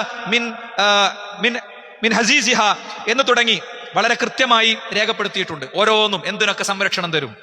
ആ ഫലസ്തീൻ ഏറ്റെടുക്കുമ്പോൾ കൊടുത്ത കരാറാണ്. എന്തിനൊക്കെ സംരക്ഷണം തരും? നിങ്ങളുടെ പള്ളികൾക്ക്, നിങ്ങളുടെ കുരിശുമരങ്ങൾക്ക്, നിങ്ങളുടെ സർവ്വതിനും ഈ രാജ്യത്ത് നിങ്ങൾക്ക് നിങ്ങളുടെ വിശ്വാസവുമായി മുന്നോട്ട് പോകാം എന്ന് അദ്ദേഹം കൃത്യമായി രേഖപ്പെടുത്തുകയാണ്. ചരിത്ര ഗ്രന്ഥങ്ങളിൽ പരന്നു കിടക്കാണിത്, ഈ കരാർ വ്യത്യസ്തമായ പ്രയോഗങ്ങളിലും വാക്കുകളിലൊക്കെ. അതുകൊണ്ട് നമ്മൾ കൃത്യമായി മനസ്സിലാക്കുക, ഇത് പ്രൗഢിയോടുകൂടെ ഇടനെഞ്ചത്ത് മനസ്സിലാക്കി വെച്ചിട്ട് വേണം നമ്മൾ ഇതിന്റെ കൂടെ നിൽക്കാൻ. 2, ഇതൊരു പൊളിറ്റിക്കൽ ഇഷ്യൂ ആണ് ലോകത്തെ, ഇതൊരു പൊതു പ്രശ്നമാണ് ലോകത്ത്. ഞാൻ അങ്ങോട്ട് വരുന്നുണ്ട്. അതിനു മുമ്പ് ഇതൊരു വിശ്വാസിയുടെ പ്രശ്നമാണ്, വിശ്വാസത്തിന്റെയും കൂടി പ്രശ്നമാണ്. അതിനാണ് ഞാൻ 4 പോയിന്റുകൾ നിങ്ങളുടെ മുന്നിൽ വെച്ചത്. ഇനി 3ാമത്തെ കാര്യം എന്താ അറിയോ? നമ്മുടെ ബാധ്യത. 3ാമത്തെ കാര്യം വദുആഉ ലഹും, അവർക്ക് വേണ്ടി നമ്മൾ പ്രാർത്ഥിക്കുക എന്നതാണ്. ദഅവത്തുൽ മദ്ലൂം മുസ്തജാബ വഇൻ കാന ഫാജിറൻ. പീഡിപ്പിക്കപ്പെടുന്നവന്റെ പ്രാർത്ഥന സ്വീകരിക്കപ്പെടുന്നതാണ്. പീഡിപ്പിക്കപ്പെടുന്നവന്റെ പ്രാർത്ഥന സ്വീകരിക്കപ്പെടുന്നവൻ തമ്മാടിയാണെങ്കിൽ പോലും. മനസ്സിലായില്ലേ? ഇത് മുസ്ലിം ലോകം പീഡിപ്പിക്കപ്പെടുന്നു എന്നുള്ളതുകൊണ്ട് നമുക്ക് നമ്മുടെ വ്യക്തിപരമായ പല പ്രാർത്ഥനകളും ചിലപ്പോ സ്വീകരിക്കപ്പെടാൻ തടസ്സങ്ങൾ ഉണ്ടാവും. നമ്മളടുത്ത് ഹറാമുണ്ടെങ്കിൽ നമ്മള് നന്മ കൽപ്പിക്കുന്ന തിന്മ വിരോധിക്കുന്ന പ്രക്രിയയിൽ പങ്കെടുത്തിട്ടില്ലെങ്കിൽ. പക്ഷേ പീഡിപ്പിക്കപ്പെടുന്നവന് ഈ തടസ്സമൊന്നുമില്ല. നിങ്ങൾക്ക് പോയിന്റ് മനസ്സിലായില്ല? പടച്ചോൻ ദുആ സ്വീകരിക്കണമെങ്കിൽ അസലുണ്ട്. എന്താ ദുആ സ്വീകരിക്കണമെങ്കിൽ അസല്? ദുആ സ്വീകരിക്കണമെങ്കിൽ അസല് നിങ്ങളടുത്ത് ഹറാം ഉണ്ടാകാൻ പാടില്ല. നമ്മളടുത്ത് സമ്പാദ്യത്തിൽ ഹറാം ഉണ്ടാകാൻ പാടില്ല, വരുമാനത്തിൽ ഹറാം ഉണ്ടായി പഠിച്ചു കൊടുക്കൂല. യാ റബ്ബി നമ്മൾ വിളിക്കും, പഠിച്ചോ സ്വീകരിക്കൂല. ഇനി നമ്മൾ നന്മ കൽപ്പിക്കുന്ന തിന്മ വിരോധിക്കുന്ന പ്രക്രിയയിലില്ലെങ്കിൽ നാട്ടിൽ എന്താ വെച്ചാൽ നടന്നോട്ടെ, ഞാനും എന്റെ കുട്ടികളും കുടുംബം പെണ്ണുങ്ങളും എന്നുള്ള ചിന്തയിൽ പോവുകയാണെങ്കിൽ അവിടെയും പ്രാർത്ഥന സ്വീകരിക്കപ്പെടാൻ തടസ്സമുണ്ട്. പക്ഷേ ഒരാൾ പീഡിപ്പിക്കപ്പെട്ടു, ഒരാൾ ദ്രോഹിക്കപ്പെട്ടു, നാവിനാൽ, കൈകളാൽ, അധിനിവേശത്താൽ, മറ്റെന്തെങ്കിലും കാര്യങ്ങളാൽ പീഡിപ്പിക്കപ്പെട്ടാൽ ഫാജറ, അവൻ തമ്മാടിയാണെങ്കിൽ പോലും അല്ലാഹു സുബ്ഹാനഹു വ തആല അവന് അവന്റെ പ്രാർത്ഥനയ്ക്ക് ഉത്തരം കൊടുക്കുന്ന. അപ്പൊ നമ്മൾ ചിലപ്പോൾ ഗോപാലൻകുട്ടിനെ ആയിരിക്കും കൈകാര്യം ചെയ്തേ, പക്ഷെ ഗോപാലൻകുട്ടി പറയാം, പഠിച്ചോനെ ഞാൻ മാപ്പിളക്കുട്ടി ഞാൻ വല്ലാതെ ചെയ്തു എന്ന് പറഞ്ഞാൽ ഖലാസ് കഴിഞ്ഞു. അവിടെ നിസ്കരിക്കണം, നോമ്പ് വിളിക്കണം, നമ്മളല്ല അള്ളാഹുവിന് പ്രിയപ്പെട്ട ആള്. അപ്പൊ പീഡിതന്റെ പ്രാർത്ഥനയ്ക്ക് ഉത്തരമുണ്ട് എന്നുള്ളത് വലിയൊരു മർമ്മമാണ്. അതുകൊണ്ട് നമ്മളെ സംബന്ധിച്ചിടത്തോളം വിശ്വാസികൾ എന്നുള്ള നിലയ്ക്ക് നമ്മുടെ ഉള്ളു നീറ്റുന്നുണ്ട് ഓരോ കാഴ്ചക്കും മുന്നിൽ. നമ്മളുടേതല്ല, ഞാൻ പറഞ്ഞല്ലോ പിന്നെ 44 രാഷ്ട്രങ്ങളിലെ വ്യത്യസ്തരായ മനുഷ്യർ അവര് കപ്പലിലേറി, തികച്ചും സുരക്ഷിതമല്ലാത്ത, ഏറ്റവും സുരക്ഷിതമല്ലാത്ത യാത്രയാണ് കപ്പൽ യാത്ര. ആ കപ്പലിലേറി അവർ വരുന്നത് ഗസയിലെ ആംഡ് ഫോഴ്സിന്റെ മുന്നിലേക്കാണ്. അങ്ങനെ വരാൻ സന്നദ്ധരായ മനുഷ്യർ ലോകത്തുണ്ട്. അവർ വിശ്വാസത്തിന്റെ പേരിലല്ല മഹാഭൂരിപക്ഷ ആളുകളും വരുന്നത്, മനുഷ്യാവകാശ പ്രശ്നത്തിന്റെ പേരിലാണ്. എങ്കിൽ അവർക്കത് നൊമ്പരമായി അവരവരുടെ മക്കൾക്ക് വൈകാരികമായ കുറിപ്പുകൾ എഴുതി, നിങ്ങളെപ്പോലെ തന്നെയാണ് എനിക്ക് അവിടുത്തെയും കുട്ടികൾ, ഞാൻ വന്നില്ലെങ്കിൽ നിങ്ങൾ അഭിമാനിക്കുക എന്ന് എഴുതി വെച്ച ആളുകളുണ്ട്. എന്താ ലോകത്തെ സ്റ്റാൻഡിങ് കോമഡി നിർവഹിക്കുന്ന, സ്റ്റാൻഡിങ് കോമഡി എന്ന ആളുകളെ ചിരിപ്പിക്കാൻ വേണ്ടി മാത്രം നിൽക്കുന്ന ഒരു മനുഷ്യന്റെ ലെറ്റർ കണ്ടു ഞാൻ കഴിഞ്ഞ ദിവസം. ആ ലെറ്റർ നമ്മുടെ കണ്ണ് നനയിപ്പിക്കുന്ന കത്താണ്, നമ്മുടെ ചിന്തകളെ, നമ്മുടെ ബോധ്യങ്ങളെ കൂടുതൽ ശക്തമാക്കേണ്ട കത്താണ്. അതുകൊണ്ട് 3ാമത്തെ കാര്യവും ഞാൻ പറഞ്ഞു. ഇനി 4ാമത്തതിലേക്ക് പോവുകയാണെങ്കിൽ അവരെ സഹായിക്കുക എന്നുള്ളതാണ്. അവരെ സഹായിക്കുക അല്ലെ, നമുക്ക് അവരെ സാമ്പത്തികമായി സഹായിക്കാനൊക്കെ വളരെ ലീഗലായ പരിമിതികളുണ്ട്, സംശയമൊന്നുമില്ല. നമുക്ക് വളരെ പരിമിതികളുണ്ട്. ഇപ്പൊ ഗൾഫ് രാഷ്ട്രങ്ങളിലൊക്കെ ജീവിക്കുന്നവർക്ക് അവർക്ക് വേണ്ടി കൊടുക്കാൻ സൗകര്യമുണ്ട് അല്ലെ. മുമ്പ് പിന്നെ ഫലസ്തീനിന്റെ 2 ടേമുകൾക്ക് മുമ്പ് നടന്ന ഒരു ആക്രമണത്തിലെ ഒരു രംഗം, മനോഹരമായ രംഗത്തിന് സാക്ഷിയായ ആളുകൾ പറഞ്ഞത് കാണാൻ കഴിയും. റിയാദിലെ വലിയ റോണ്ടോ ബോട്ടിൽ ഇങ്ങനെ സ്ഥലം നിശ്ചയിച്ചു കൊടുത്തു സർക്കാർ. അപ്പൊ മനുഷ്യന്മാര് അവരുടെ കാറിൽ ഇങ്ങനെ വരും, സ്വർണ്ണം ഇങ്ങനെ കൊണ്ടുവന്നിട്ടിടും, സമ്പത്ത് ഇങ്ങനെ കൊണ്ടുവന്നിട്ടിടും. ഫലസ്തീനിലെ മനുഷ്യർക്ക് വേണ്ടി ഈ പറയുന്ന ഈ ഒക്ടോബർ 7 ശേഷം ഉണ്ടായ ദുരന്തം പോലെ ഒരു 2 ടേമുകൾക്ക് അപ്പുറത്തുണ്ടായപ്പോ അന്ന് സൗദി അറേബ്യ അടക്കമുള്ള രാഷ്ട്രങ്ങൾ കെട്ടിക്കൊടുത്ത ബിൽഡിങ്ങുകളാണ് ഇന്ന് തകർക്കുന്നത് അല്ലെ. നമ്മൾ പലപ്പോഴും ഇസ്ലാമിക രാഷ്ട്രങ്ങളെയും അവരുടെ സമീപനങ്ങളെയും മനസ്സിലാക്കണോടത്ത് നല്ല പഞ്ച് ഡയലോഗുകൾ പറയണവരെ മാത്രമേ നമ്മൾ ഫലസ്തീനെ പ്രതിരോധിക്കണവരെന്ന് പറയുള്ളൂ. ഭയങ്കര പഞ്ച് ഡയലോഗുകൾ പറയണവര്. ലോകത്തെ വളരെ കൃത്യമായിട്ടുള്ള, നമുക്ക് പബ്ലിക് ഡൊമൈനിൽ, പൊതു ഇടങ്ങളിൽ ചർച്ച ചെയ്യാൻ കഴിയാത്ത ചില പരിമിതികളുള്ള വിഷയങ്ങൾ ഈ കാര്യത്തിലൊക്കെ ഉണ്ട്. കാരണം ഇവിടുത്തെ ഒരു ഫാസിസ്റ്റ് ചേരി മിസ്യൂസ് ചെയ്യാനുള്ള സാധ്യതകളുള്ളതുകൊണ്ട് അതുകൊണ്ട് ചില കാര്യങ്ങൾ നമുക്ക് പറയാൻ ബുദ്ധിമുട്ടുള്ളത്. അതായത് ഫലസ്തീനിന് വേണ്ടിയിട്ട് ഇങ്ങനെ ഭയങ്കര പഞ്ച് ഡയലോഗ് പറയണേ ആളുകൾ ആരാണോ, ഭയങ്കര പഞ്ച് ഡയലോഗ് പറയുന്ന ആളുകൾ പലരും അവർക്കു തന്നെ അറ്റാക്ക് കിട്ടിയിട്ട് തിരിച്ചെന്തേ പിന്നെ ഇസ്രായേലിനെ ആക്രമിക്കാതിരുന്നത്?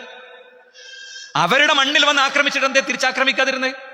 സൗദി അറേബ്യ സൈന്യത്തെ വിടാത്തതിനെ കുറിച്ചും സൗദി അറേബ്യ സൈന്യത്തെ നിയോഗിക്കാത്തതിനെ കുറിച്ചും ഭയങ്കര പ്രശ്നങ്ങളൊക്കെ ഉന്നയിക്കുന്നവരെ ഞാൻ ചോദിക്കുകയാണ്.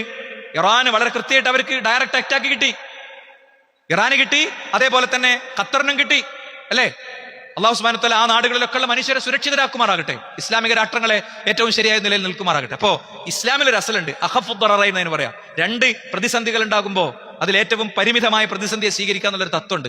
പരിശുദ്ധ ഹറമും അതടങ്ങുന്ന മണ്ണുമൊക്കെ കലാപത്തിന്റെ, യുദ്ധത്തിന്റെ തീമഴകളിലേക്ക് എടുത്തെറിയപ്പെടുമ്പോ ഒന്ന് നിലവിളിച്ച് കരയാൻ പോലും ഇടമില്ലാത്ത ദുരന്തത്തിലേക്ക് മുസ്ലിം സമൂഹം പോകരുത് എന്നുള്ളത് തന്നെയാണ് അല്ലെ. ഇപ്പൊ ഇവിടെ കണ്ടല്ലോ നമ്മളെ മുന്നിൽ. 100 ദിവസം മുമ്പ് ഞാനിത് പറഞ്ഞ ഞങ്ങൾ സ്വീകരിക്കൂല, 100 ദിവസം മുമ്പ് അല്ലെങ്കിൽ 200 ദിവസം മുമ്പ് ഇത് പറഞ്ഞാൽ സ്വീകരിക്കൂല. അപ്പം ലോകത്ത് ഓരോ നീക്കങ്ങൾക്കും, ജിഹാദിന്റെ ഓരോ സ്റ്റെപ്പുകൾക്കും കൃത്യമായ സമീപനങ്ങളുണ്ട്, രേഖകളുണ്ട്, രീതികളുണ്ട്. അത് നമുക്ക് തിരിച്ചറിയാനും മനസ്സിലാക്കാനും യഥാർത്ഥത്തിൽ സാധിക്കണം. ഇനി നമുക്ക് ഏറ്റവും ശക്തമായി ചെയ്യാൻ പറ്റുന്ന കാര്യം, 5ാമത്തെ കാര്യം എന്താ അറിയോ? നസ്റുഹും ബിൽ മൗഖിഫ് വൽ ഇഅലാം, നിലപാട് കൊണ്ടും അത് പരസ്യപ്പെടുത്തൽ കൊണ്ടും അവരെ സഹായിക്കുക എന്നുള്ളതാണ്. വമാലക്കും ലാ തുഖാതിലൂന ഫീ സബീലില്ലാഹ് വൽ മുസ്തളഅഫീന മിനർ റിജാലി വൻ നിസാഇ വൽ വിൽദാൻ. അതാ ദുർബലരായ, പീഡിപ്പിക്കപ്പെടുന്ന കുഞ്ഞുങ്ങൾക്കും കുട്ടികൾക്കും കുടുംബങ്ങൾക്കും സ്ത്രീകൾക്കും മനുഷ്യർക്കും വേണ്ടി പോരാടാൻ നിങ്ങൾക്ക് എന്താണ് പറ്റാത്തത്? നമ്മുടെ മണ്ണിൽ നിന്ന് നമുക്ക് നടത്താവുന്ന പോരാട്ടം എന്താ? സാമൂഹ്യ മാധ്യമങ്ങളിലൂടെ, പൊതു ഇടങ്ങളിലൂടെ, പൊളിറ്റിക്കൽ പാർട്ടികളുടെ നിലപാടുകളിലൂടെ ഒക്കെ ശക്തമായി ഈ ഒരു കോഴ്സിന്റെ കൂടെ ചേർന്ന് നിൽക്കുന്നത്. അതിന് സ്വാധീനമുണ്ട്. നിങ്ങൾ നോക്ക്, ലോകരാഷ്ട്രങ്ങളിലെ വളരെ പ്രഗത്ഭമായ ലോകരാഷ്ട്രങ്ങളുടെ പാർലമെന്റുകളൊക്കെ ഈ കഴിഞ്ഞ 2 ആഴ്ചകളായി പ്രക്ഷുബ്ധമാണ്.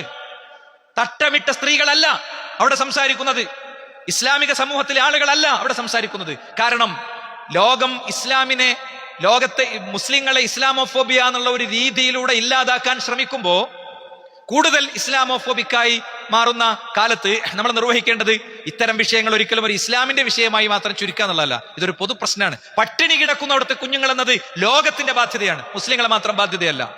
അരുങ്കൊല ചെയ്യപ്പെടുന്നു എന്നത് ലോകത്തിന്റെ ബാധ്യതയാണ്, അല്ലെ? ഇവിടെ ജനീവ കരാറ് പ്രകാരമുള്ള കാര്യം എന്താ? ജനീവ കരാറ് പ്രകാരം യുദ്ധഭൂമിയിൽ പട്ടിണി കിടക്കുന്നവനുണ്ടെങ്കിൽ യുദ്ധത്തിൽ മുൻകൈയുള്ളത് ആർക്കാണോ അവർ ഭക്ഷണം വിതരണം ചെയ്യണം എന്നാണ് ജനീവ കരാറിന്റെ ചുരുക്കം. പക്ഷേ കുഞ്ഞുങ്ങളെ പട്ടിണിക്കിട്ട് കൊല്ലാണ്, അരുങ്കൊല ചെയ്യാണ്. ഫോട്ടോകൾ നമ്മൾ കാണുന്നുണ്ട്. എന്താ ഫോട്ടോകളിൽ കാണുന്നത്? വെളുത്തു തുടുത്ത് സുന്ദരന്മാരായ കുഞ്ഞുങ്ങൾ, അല്ലെങ്കിൽ ആ മണ്ണിലുള്ള കുഞ്ഞുങ്ങൾക്കൊരു അവരുടെ തൊലിയും അവരുടെ നിറവും അവരുടെ വർണ്ണമൊക്കെ കാണുമ്പോൾ ഒരു വല്ലാത്ത ഫീലാണത്. അത്രയും അങ്ങനത്തെ കുട്ടികളാണ് ആ നാട്ടിൽ ജനിക്കുന്നത്. ആ കുഞ്ഞുങ്ങൾ അവര് എന്ത് ചെയ്യുന്നു? അവര് പിന്നീട് 8 മാസം 1 കൊല്ലം കഴിയുമ്പോൾ എല്ലും കോലുമായി അവരിങ്ങനെ കിടക്കുന്നത്, അവരുടെ മാതാക്കളുടെ മടിയിൽ കിടക്കുന്ന ചിത്രം നമ്മൾ കാണുന്നുണ്ട്. ഇത് ലോകത്തിന്റെ ബാധ്യതയാണ്. അപ്പൊ നോക്കൂ നിങ്ങൾ, ലോകത്തെ എല്ലാ പ്രധാന സിറ്റികളിലും, US UK എന്ന് വേണ്ട, വെനിസ്വേല തുടങ്ങി ലോകരാഷ്ട്രങ്ങളിലൊക്കെ ചെറിയ പ്രകടനങ്ങളൊന്നുമല്ല, 10,000 പങ്കെടുക്കുന്ന പ്രകടനങ്ങളാണ്. നിങ്ങൾ സോഷ്യൽ മീഡിയയിൽ ഇത്തരം കാര്യങ്ങൾ വാച്ച് ചെയ്യണവരാണെങ്കിൽ അൽഗോരിതം അനുസരിച്ച് നിങ്ങൾക്ക് പിന്നെ വന്നുകൊണ്ടിരിക്കും, ഇഷ്ടംപോലെ വന്നുകൊണ്ടിരിക്കും. വലിയ വളരെ ശക്തമായ പോരാട്ടങ്ങൾ ഒരു പുതിയ ചിത്രത്തിലേക്ക് അത് മാറിയിട്ടുണ്ടെന്നുള്ള കാര്യത്തിൽ യാതൊരു സംശയവുമില്ല. ഒരു വേള ഇപ്പൊ ഇസ്രായേലിന്റെ കൂടെ നിന്നിരുന്ന അംഗരാഷ്ട്രങ്ങൾ പോലും അവർ പോലും സ്വതന്ത്ര രാഷ്ട്ര പദവി കൊടുക്കണം എന്നൊക്കെ പറയുന്നിടത്തേക്ക് എത്തുന്നത് അതാത് രാഷ്ട്രത്തിലെ ഭരണാധികാരികൾക്ക് കിട്ടുന്ന പ്രഷറാണ് അതിന്റെ കാരണം. അവിടുത്തെ ഗ്രാമങ്ങളിൽ, അവിടുത്തെ വീടുകളിൽ, പൊതു ഇടങ്ങളിൽ ഒക്കെ കിട്ടുന്ന പ്രഷറാണ് അതിന്റെ കാരണം. ആ പ്രഷറാണ് ഇതൊരു ട്രെൻഡായി രൂപപ്പെടുത്തുന്ന കാര്യം. അപ്പൊ ഞാനും നിങ്ങളൊക്കെ നമ്മുടെ സോഷ്യൽ മീഡിയ പ്ലാറ്റ്ഫോമുകളിൽ ഈ വിഷയത്തിൽ ഇടപെടുക എന്നുള്ളത് നമ്മളെ സംബന്ധിച്ചിടത്തോളം വാജിബായിട്ടുള്ള കാര്യമാണ്. വാജിബ് ഫർദ് എന്നൊക്കെ പറയുന്നത് ഒരിക്കലും നിസ്കാരത്തിലും നോമ്പിലും ചുരുങ്ങി പോകുന്ന ഒരു കാര്യമൊന്നുമല്ല, കാലത്തെ കൃത്യമായിട്ട് മനസ്സിലാക്കി. പക്ഷെ ആ പ്രതികരണങ്ങൾ ശത്രുവിന് അനുഗുണമാകാൻ പാടില്ല. ചില കാര്യങ്ങൾ എന്തിനാ കൊണ്ടുവരുന്നത്? ചില കാര്യങ്ങൾ കൊണ്ടുവരുന്നത് അതിൽ പ്രതികരിച്ച് പുറത്തു വരാനാണ്, അല്ലെ? ഇപ്പം ഉത്തരേന്ത്യയിൽ കഴിഞ്ഞ ഒരു സീസണിൽ അവരുടെ ഒരു ആഘോഷകാലത്ത് ആഘോഷത്തിലേക്ക് പടക്കമെറിഞ്ഞ ആളൊരു മുസ്ലിമാണ്. മുസ്ലിങ്ങൾ പടക്കെറിഞ്ഞാൽ പിന്നെ മുസ്ലിങ്ങൾ അല്ലാതാക്കുക എന്നുള്ളതാണല്ലോ. പക്ഷെ പ്രാദേശിക പത്രപ്രവർത്തകർ ഈ പറയുന്ന മുസ്ലിമായ വ്യക്തി ന്യൂനപക്ഷ BJP സെല്ലിന്റെ ആളാണെന്നുള്ളത് പെട്ടെന്ന് പുറത്തുവിട്ടു. ഇവിടെ ഉണ്ടല്ലോ ചില വർഗ വഞ്ചകന്മാരും ചതിയന്മാരും ഒക്കെ ഇത്തരം ആശയങ്ങളുടെ കൂടെ നിൽക്കണേ. അത് പുറത്തു വന്നതോടുകൂടെ ആളുകളുടെ മനോനില മാറി. അങ്ങനെയുണ്ട്, മുസ്ലിങ്ങളാണെന്ന് വരുത്തി തീർത്തിട്ട് ഇത്തരം വിഷയങ്ങളിൽ ചില ആളുകൾ മുന്നിൽ വന്ന് പല പണിയെടുക്കും. അതെന്തിനാ? ഒരുങ്ങി നിൽക്കുന്നവർക്ക് പണി തീർക്കാൻ വേണ്ടി, അല്ലെ? ഒരുങ്ങി നിൽക്കുന്നവർക്ക് പണി തീർക്കാൻ വേണ്ടി. ഇപ്പൊ ഇന്ത്യയിൽ ശരിക്ക് ഞാൻ വിചാരിക്കുന്നത് ഇവിടുത്തെ ഭരണവർഗം ഏറ്റവും വലിയ പ്രതിസന്ധി അനുഭവിക്കുന്നത് എവിടെ അറിയോ? മുസ്ലിങ്ങൾ കാണിക്കുന്ന വിവേകത്തിലാണ്. ബാബരി മസ്ജിദ് തകർക്കപ്പെട്ടതിന്റെ ശേഷം വിധി വന്ന ദിവസം ഇന്ത്യയിലെ മുസ്ലിങ്ങൾ കാണിച്ച വിവേകമുണ്ട്. ഷണ്ടത്വം എന്നാണ് ചില ആൾക്കാർ ഇതിന് പറയാം. അതിന് പറയാം എന്താ? ഷണ്ടത്വം. അങ്ങാടിയിൽ ഇറങ്ങിയിട്ട് കത്തിയും വാളും കാണിച്ച് നടക്കലാണ് വിവേകമെന്ന് വിചാരിച്ചു വെക്കുന്ന ന്യൂനപക്ഷം നമ്മുടെ നാട്ടിലുണ്ട്. ഈ പറയുന്ന അന്ന് മുസ്ലിങ്ങൾ കാണിച്ച ആ ഒരു വിവേകം വലുതാ. കാരണം എന്തെങ്കിലും ഇഷ്യൂ ഉണ്ടായാൽ ആ ഇഷ്യൂവിനെ വളരെ കൃത്യമായി കൈകാര്യം ചെയ്യാൻ അവിടുത്തെ മുസ്ലിം കച്ചവട സ്ഥാപനങ്ങൾ, അവിടുത്തെ മുസ്ലിം ലീഡർഷിപ്പ് ഇതൊക്കെ വളരെ കൃത്യമായി നോട്ട് ചെയ്ത് വെച്ച് ഏതെങ്കിലുമൊക്കെ എന്താ പറയാ, ഏതെങ്കിലും കുറച്ച് വിവേകത്തോടെ അല്ലാതെ ചിന്തിക്കുന്ന ആളുകളെ പേരും പറഞ്ഞ് മൊത്തം ആൾക്കാരെ കൂട്ടിലാക്കാനുള്ള പദ്ധതി 100 കൊല്ലത്തിന്റെ പാരമ്പര്യമുള്ള പഴക്കമുള്ള ഒരു സംഘം, ഇന്നലെ 100 കൊല്ലത്തെ ആയുസ് പൂർത്തീകരിച്ച ഒരു സംഘം ഒരുക്കി നിന്നിടത്താണ് മുസ്ലിങ്ങൾ വിവേകം കാണിച്ചത്. വഖഫ് വന്നപ്പോ ഒരു മുസ്ലിമും ഒരാളെയും പോയിട്ട് വയറ്റത്ത് പോയി കത്തി കയറ്റിയോ? 96 ശേഷമുള്ള കാലഘട്ടങ്ങൾ എടുത്തു കഴിഞ്ഞാൽ മുസ്ലിങ്ങൾ തിരിച്ചറിവിന്റെ പുതിയ ബാധയിലാന്ന് ഞാൻ പറയാം. അങ്ങനെ വരാതിരുന്നപ്പോ എന്തായി? വഖഫിൽ താരതമ്യേന ശാന്തമായൊരു വിധി കിട്ടി. കൂടുതൽ ഫൈറ്റ് ചെയ്യണം, കൂടുതൽ മുന്നോട്ട് പോകണം, പൊളിറ്റിക്കൽ ചേഞ്ചസ് ഒക്കെ അവിടെ വരും. നിങ്ങൾക്ക് ഓർമ്മ ഉണ്ടോന്ന് അറിയില്ല, ഒരു പെരുന്നാൾ, ഒരു വോട്ട് ദിനത്തിൽ, ഈ കഴിഞ്ഞ പുതിയ പാർലമെന്റ് വോട്ട് ദിനത്തിൽ, അന്നൊരു വെള്ളിയാഴ്ചയായിരുന്നു, ഖുത്ബന്റെ സമയം ചുരുക്കി നമ്മൾ നടത്തിയ ഖുത്ബ അത് ഇവിടെ ഉണ്ട്. എവിടെ ഉണ്ടെന്ന് അറിയോ? യൂട്യൂബിൽ കിടക്കുന്നുണ്ട്. ഞാൻ എന്റെ ഇത് പറയാൻ വേണ്ടി പറഞ്ഞല്ല, വിഷയങ്ങളോടുള്ള സലഫി വീക്ഷണ കോണതാണ്. അതുകൊണ്ടാണ് നമുക്ക് അത്ര ഷാർപ്പായിട്ട് പറയാൻ പറ്റുന്നത്. എല്ലാം കഴിഞ്ഞു തീർന്നു എന്ന് വിചാരിക്കണില്ല, യാതൊരു അർത്ഥമല്ല. ഇല്ല, ഇപ്പോഴും തീർന്നിട്ടില്ല, ഇനിയും തീരുകയില്ല എന്നുള്ളതാണ് നമ്മുടെ സ്റ്റാൻഡ്. കഴിഞ്ഞ ഒരു പാർലമെന്റും ഈ ഒരു പാർലമെന്റും തമ്മിലുള്ള വ്യത്യാസം എന്താ? വലിയ വ്യത്യാസമുണ്ട്. 2 പാർലമെന്റും തമ്മിൽ. പ്രധാനമന്ത്രിയുടെ ബോഡി ലാംഗ്വേജിന് വ്യത്യാസമുണ്ട്, വേറെ പലതിനും വ്യത്യാസമുണ്ട്. SIR കൊണ്ടുവന്നു. SIR-നെ കോടതി കൃത്യമായി കൺട്രോൾ ചെയ്തില്ലേ? അപ്പോ പ്രതീക്ഷയോടുകൂടെ ഇത്തരം വിഷയങ്ങളിൽ സാമൂഹ്യ മാധ്യമങ്ങളിൽ നമ്മുടെ ഇടപെടൽ എന്നുള്ളത് വളരെ പ്രധാനമാണ്. അപ്പൊ ഇതിൽ ക്ലാരിറ്റി കിട്ടാൻ, ഞാൻ പറഞ്ഞ ശരിക്കും കേട്ടോളി, ഓരോ ആഴ്ചയിലുള്ള ഇത്തരം വിഷയങ്ങളിൽ കൃത്യമായി ക്ലാരിറ്റി കിട്ടാനാണ് നമ്മൾ സ്പോട്ട്ലൈറ്റ് എന്നുള്ളൊരു പ്രോഗ്രാം നടത്തുന്നുണ്ട്. ഞാൻ ഖുത്ബയിൽ തന്നെ അത് പറയാം. എല്ലാ തിങ്കളാഴ്ചയും രാത്രി 8:45 പരിപാടി, ഒരു 3/4 മണിക്കൂർ പരിപാടി ഉണ്ടാവും. അന്നത്തെ ആ ആഴ്ചയിൽ ഏറ്റവും ഹോട്ടായിട്ട് നമ്മൾ മനസ്സിലാക്കേണ്ട കാര്യങ്ങളിൽ ഉണ്ടാവും. അതോടെ മനസ്സിലാക്കി വെച്ചാൽ മതി. നമ്മളാർക്കും പറ്റിക്കാൻ പറ്റൂല.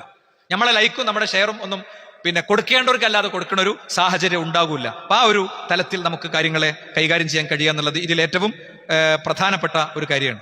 അതുപോലെ തന്നെ അഞ്ചാമത്തെ ഒരു കാര്യം നമുക്ക് ശ്രദ്ധയിൽപ്പെടുത്താനുള്ളത്, ഏറ്റവും ശക്തമായ ആത്മവിചിന്തനത്തിനും ശുദ്ധീകരണത്തിനും നമ്മൾ തയ്യാറാകുക എന്നുള്ളതാണ്. ഇൻ തൻസുറുല്ലാഹി യൻസുറുക്കും വയസബിത്ത് അഖ്ദാമക്കും. മുസ്ലിങ്ങൾ സ്വയം ശുദ്ധീകരിച്ചാൽ അവർക്ക് അള്ളാന്റെ സഹായം കിട്ടും, അല്ലെ? മുസ്ലിങ്ങൾ സ്വയം ശുദ്ധീകരിച്ചാൽ അവർക്ക് സഹായം കിട്ടും, അവർക്ക് അതിശക്തമായ സഹായം കിട്ടും. അതുപോലെ തന്നെ ഇതിനെ ഒരു പൊതുപ്രശ്നമായി ഉയർത്തിക്കൊണ്ടുവരിക എന്നുള്ളത്. ഒരിക്കലും ഇത് മുസ്ലിം ഇഷ്യൂസിനെ കംപ്ലീറ്റ് അതിങ്ങനെ ഒരു മുസ്ലിങ്ങളുടെ മാത്രം പ്രശ്നമായി ചുരുക്കി കൊണ്ടുവരുന്നിടത്ത് നിന്ന് എല്ലാവരുടെയും ഇഷ്യൂവായും എല്ലാവരുടെയും പ്രശ്നമായും ഇതിനെ ഉയർത്തിക്കൊണ്ടുവരിക എന്നുള്ളതാണ്. അതിലൊക്കെ ഉപരി നമ്മുടെ ഉള്ളിൽ ഒരു നോവും ഒരു നീറ്റലും ഉണ്ടാകുക, വളരെ ശക്തമായ ഒരു വേദന. ഒരു വിശ്വാസിക്ക് അവരുടെ സ്നേഹത്തിൽ, സാഹോദര്യത്തിൽ, കാരുണ്യത്തിൽ മിസ്ലൽ ജസദ്, ഒരു ശരീരം പോലെയാണ്. ശരീരത്തിലെ ഒരു അവയവത്തിന് മുറിവ് പറ്റിയാൽ മറ്റുള്ള അവയവങ്ങളൊക്കെ അതിനുവേണ്ടി ഇങ്ങനെ പനി ബാധിച്ച് അസ്വസ്ഥമായിട്ട് നിൽക്കും. ഇവിടെ വിരലിന്റെ അറ്റത്തായിരിക്കും കത്തി തട്ടിയത്, പക്ഷെ ഇവിടുത്തെ നീറ്റൽ ഇതൊക്കെ മൊത്തം ശരീരത്തിന് ഫീൽ ചെയ്യും എന്ന് പറഞ്ഞ പോലെ എവിടെ ഒരു വിശ്വാസിക്ക് എന്ത് നൊമ്പരുണ്ടെങ്കിലും അതിലൊക്കെ നമ്മുടേതായ ഒരു മനോനില ഉണ്ടാവുക എന്നുള്ളത് ഇതിൽ പ്രധാനമാണ്. അള്ളാഹു നമ്മിൽ ഒന്ന് സ്വീകരിക്കുമാറാണ്. അൽഹംദുലില്ലാഹി വസ്സലാത്തു വസ്സലാമു അലാ റസൂലില്ലാഹി വഅലാ ആലിഹി വസഹ്ബിഹി അജ്മഈൻ. അമ്മാ ബഅദ്. സൃഷ്ടാവും സംരക്ഷകനുമായ റബ്ബിനെ ജീവിതത്തിന്റെ എല്ലാ മേഖലയിലും സൂക്ഷിക്കുന്ന യഥാർത്ഥ മുഅ്മിനുകളും മുഖ്ലിസുകളുമായി ജീവിതം ക്രമീകരിക്കണേ എന്ന് ഒരിക്കൽ കൂടി ഉത്ബോധിപ്പിക്കുകയാണ്, ഉണർത്തുകയാണ്. നമ്മൾ ആദ്യത്തിൽ പറഞ്ഞതുപോലെ പിന്നീട് ആവർത്തിച്ചതുപോലെ ലോകത്ത് വിശ്വാസികളല്ലാത്തവരടക്കം അത്രയും ആഴത്തിൽ ഏറ്റെടുത്ത ഒരു വിഷയം എന്നുള്ള നിലക്ക് നമ്മൾ നല്ലൊരു ആത്മപരിശോധന നമുക്ക് ഈ വിഷയത്തിൽ ആവശ്യമുണ്ട്. നമ്മളിത് എത്രത്തോളം നമ്മുടെ ഒരു പ്രശ്നമായി നമുക്ക് ഫീൽ ചെയ്യുന്നുണ്ട്, അതിനനുസരിച്ച് നമ്മൾ എത്രത്തോളം ആത്മാർത്ഥമായി പ്രാർത്ഥിക്കുന്നുണ്ട്. ഞാനിപ്പോൾ എത്ര തവണ അവർക്ക് വേണ്ടി പ്രാർത്ഥിച്ചിട്ടുണ്ടാകും, എല്ലാ ദിവസവും അതിൻ്റെ ഒരു പ്രാർത്ഥനയിൽ ഇതുണ്ടോ, അല്ലേ? നമ്മളെ വീട്ടിൽ ഒരു പ്രശ്നമില്ലെങ്കിലും നമ്മളെ കുട്ടികൾ ഇങ്ങനെ കരഞ്ഞാളൊരു അവസ്ഥ എന്താ? എനിക്കിപ്പോൾ ചെറിയ 2 കുട്ടികളുണ്ട്, 2-3 വയസ്സുള്ള. ഒരു വെറുതെ കരഞ്ഞാൽ മതി, ആ വീട് എത്ര അസ്വസ്ഥമാണ്. എന്നാൽ ഈ കരയുന്ന കുട്ടി ഭക്ഷണത്തിന് വേണ്ടി കരയുമ്പോൾ അത് എത്ര വലിയ അസ്വസ്ഥത ഉണ്ടാകും. പാലിന് വേണ്ടി കരഞ്ഞിട്ട് അമ്മിഞ്ഞ കൊടുക്കാൻ ഇങ്ങനെ മാറിലേക്ക് ചേർത്ത് വെക്കുമ്പോൾ പാല് കിട്ടാതിരിക്കുമ്പോൾ ഉള്ള അവസ്ഥകൾ, മരുന്ന് കിട്ടാനില്ല, മരുന്ന് കിട്ടാതെ മരിച്ചു വീഴുക, അല്ലേ? കൂടെ ഉള്ള ഓരോരുത്തരും മരിച്ചു തുടങ്ങുക. അപ്പൊ അവരൊക്കെ മനസ്സിൽ കണ്ട് നമ്മൾ എത്ര വലിയ പ്രാർത്ഥനകൾ നടത്തേണ്ടി വരും. നിങ്ങൾ ചിന്തിച്ചു നോക്ക്. അവിടെ മീഡിയ പ്രവർത്തനം നടത്തണം. അനസ് ഷെരീഫ് എന്ന് പറയുന്ന മീഡിയ പ്രവർത്തകന്റെ വൈകാരികമായ വാക്കുകൾ ഉണ്ട്. അദ്ദേഹത്തിന്റെ കുഞ്ഞിനോട് അദ്ദേഹം നടത്തുന്ന ഒരു സംഭാഷണം ഉണ്ട്, ഒരു വീഡിയോ ബൈറ്റ്. നിങ്ങൾ കണ്ടോന്ന് എനിക്കറിയില്ല. എന്താ, നീ എന്ത് ചെയ്യും? നീ എവിടെയെങ്കിലും? ഞാൻ എവിടെയും പോകില്ല, ഞാൻ ഇവിടെ നിൽക്കും, ഞാൻ ഈ നാടിനെ മോചിപ്പിക്കുന്നേ. 3-3.5 വയസ്സായ ഒരു കുട്ടിക്ക് പറയണമെങ്കിൽ അവരുടെ താരാട്ടുപാട്ടിൽ ഗർഭത്തിലിരിക്കുന്ന കുഞ്ഞിനോട് പറഞ്ഞിട്ടുണ്ടാവും. വലിയ മുഫ്തി അവിടുത്തെ സ്ത്രീകളോട് പ്രസവിക്കാൻ പറഞ്ഞ പണ്ട് 8-9 കുട്ടികൾ ഓരോ ഫലസ്തീനിക്കും ഉണ്ടാകും. എന്താ കാര്യം? 8-9 കുട്ടികളെ ഓരോരുത്തരെയും അവർ ജനിപ്പിക്കണം. എന്തിനാ അറിയോ? അടർക്കളത്തിലെ പോരാട്ടങ്ങൾക്കും സമരങ്ങൾക്കും വേണ്ടിയാണ്. ഡോക്ടറാകാനും എഞ്ചിനീയർ ആകാനും മണിമന്ദിരങ്ങൾ കെട്ടിപ്പണിയാനുമല്ല. ഞാൻ പറയണത് നമുക്ക് കൂടി റോളുള്ള ഒരു ദൗത്യമാണിത്. ആ റോളിനെ മനസ്സിലാക്കുന്നിടത്ത് അബദ്ധം പറ്റരുത് എന്നാ ഞാൻ പറയുന്നത്. ആ റോളിനെ മനസ്സിലാക്കുന്നിടത്ത് വെറും വൈകാരികതയിൽ അതിനെ എടുക്കരുത്. അത് എടുത്താലേ നമുക്ക് ലക്ഷ്യത്തിൽ എത്താൻ പറ്റില്ല. ലോകത്തെമ്പാടുമുള്ള മുസ്ലിങ്ങൾ വിവേകത്തോടു കൂടെ അവർ ജീവിക്കുന്ന രാഷ്ട്രങ്ങളിൽ അതിശക്തമായ മെസ്സേജ് ഉയർത്തിയാൽ ശാന്ത സമരങ്ങൾ, ഇത് വെറുതെ ഒന്നല്ല, ഇത് വളരെ സ്റ്റഡിയാണ്. ഞാൻ പറയുന്നത് സ്റ്റഡിയാണ്. 1996 മുതൽ 2004 വരെയുള്ള ലോകത്തെ സമാധാന സമരങ്ങളെ പഠിച്ച അതിൽ വന്ന PhD-കളുണ്ട്. ഞാൻ പറയുന്ന കാര്യം പബ്ലിക് ഡൊമൈനിക്ക് പോണ കാര്യം ഞാൻ പറയുന്നത്, ഉത്തരവാദിത്വത്തോടുകൂടെ പറയണേ, ആരെ മുന്നിലും തെളിയിക്കാൻ പറ്റും, അങ്ങനെ പറയണേ. ആ സമരങ്ങളൊക്കെ വിജയിച്ചത് അവിടുത്തെ പോപ്പുലേഷന്റെ 3% ആ സമരത്തിൽ പങ്കെടുത്തപ്പോഴാണ്. ഇന്ത്യയിലെ 1 കോടി മനുഷ്യരിൽ 3 കോടി ആളുകൾ അവര് സമരത്തിനിറങ്ങിയാൽ, പൊതുനിരത്തിലിറങ്ങിയാൽ തീരണത് എവിടുത്തെ പ്രശ്നമുള്ളൂ, എവിടുത്തെ പ്രശ്നം അത്രേ ഉള്ളൂ. എന്താ അങ്ങനെ ആവുമ്പോൾ എന്താ വെച്ചാൽ സമാധാന സമരങ്ങളുടെ പ്രത്യേകത എന്താ? സ്ട്രക്ചറിലെ ആളുകൾക്ക് വരാം, വീൽ ചെയറിലെ ആളുകൾക്ക് വരാം, വയോധികന്മാർക്ക് വരാം, കുട്ടികൾക്ക് വരാം, അല്ലെ? കൃത്യമായ പഠനമുണ്ട്. ആംഡ് ഫോഴ്സ് ഇറങ്ങണേ, എന്താ പറയാ, ടയർ കത്തിക്കണേ, ഇങ്ങനത്തെ സാധനങ്ങളും അല്ലാത്തതും തമ്മിൽ ആളുകൾ ഇങ്ങനെ ജനവാതിൽ കൂടെ അങ്ങനെ നോക്കുന്നതാണ്. അവിടെ എന്താ നടക്കുന്നത് ഉള്ളിൽ ആഗ്രഹം ഉണ്ടാകും. അപ്പൊ സമാധാന സമരങ്ങൾ, ശാന്ത സമരങ്ങൾ, വോട്ട് ചോരി പോലുള്ള കാര്യങ്ങൾ നടക്കുമ്പോൾ നമ്മുടെ കേരളം ഒന്നും അതിനോട് പ്രതികരിച്ചിട്ടില്ല. വോട്ട് ചോരി ഉയർത്തിയ പാർട്ടി അതിൽ വേണ്ടത് ചെയ്തിട്ടില്ല.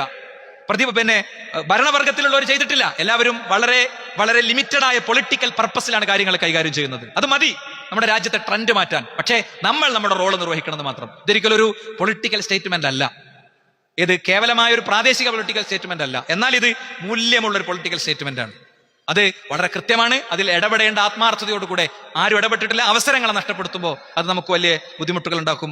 അല്ലാഹു സുബ്ഹാനഹു വ തആല നമ്മുടെ പാപങ്ങൾ നമുക്ക് പുറത്തു തരുമാറാകട്ടെ. ലാ ഇലാഹ ഇല്ലല്ലാഹുവിന്റെ വഴിയിൽ സഞ്ചരിച്ച് യഥാർത്ഥ മുഅ്മിനുകളും മുഖ്ലിസുകളുമായി മരിക്കാനുള്ള തൗഫീഖ് അല്ലാഹു നൽകുമാറാകട്ടെ. ഖുദ്സിന്റെ മണ്ണിൽ സ്വാതന്ത്ര്യത്തിന്റെ സൂര്യൻ ഉദിക്കുന്നതിന് സാക്ഷിയാകാനുള്ള തൗഫീഖ് അല്ലാഹു നമുക്ക് നൽകുമാറാകട്ടെ. അല്ലാഹു വാഗ്ദാനം ചെയ്ത ഓർക്കിഡ് മരങ്ങളല്ലാത്ത സർവ്വം, കല്ലും ചെടിയും അടക്കം ജൂതിനെതിരിൽ സാക്ഷ്യം പറയുന്ന ഒരു ദിവസം വരാനുണ്ടെന്ന പ്രവാചകന്റെ പ്രവചനം, അത് കാണാനും അതിന് സാക്ഷിയാകാനുമുള്ള തൗഫീഖ് അല്ലാഹു സുബ്ഹാനഹു വ തആല നമുക്ക് പ്രദാനം ചെയ്യുമാറാകട്ടെ. ലാ ഇലാഹ ഇല്ലല്ലാഹുവിന്റെ വഴിയിൽ ഉറച്ചു നിൽക്കാനുള്ള തൗഫീഖിനെ അല്ലാഹു നൽകുമാറാകട്ടെ. അല്ലാഹുമ്മ ഗ്ഫിർ ലിൽ മുഅ്മിനീന വൽ മുഅ്മിനാത്ത്, അല്ലാഹുമ്മ അഇസ്ൽ ഇസ്ലാം വൽ മുസ്ലിമീൻ വദിൽ ശിർക്ക് വൽ മുശ്രിക്കീൻ. ആമീൻ ആമീൻ ബിറഹ്മതിക യാ അർഹമർ റഹീമീൻ. വൽഹംദുലില്ലാഹി റബ്ബിൽ ആലമീൻ. വസല്ലല്ലാഹു അലൈഹി വസല്ലം.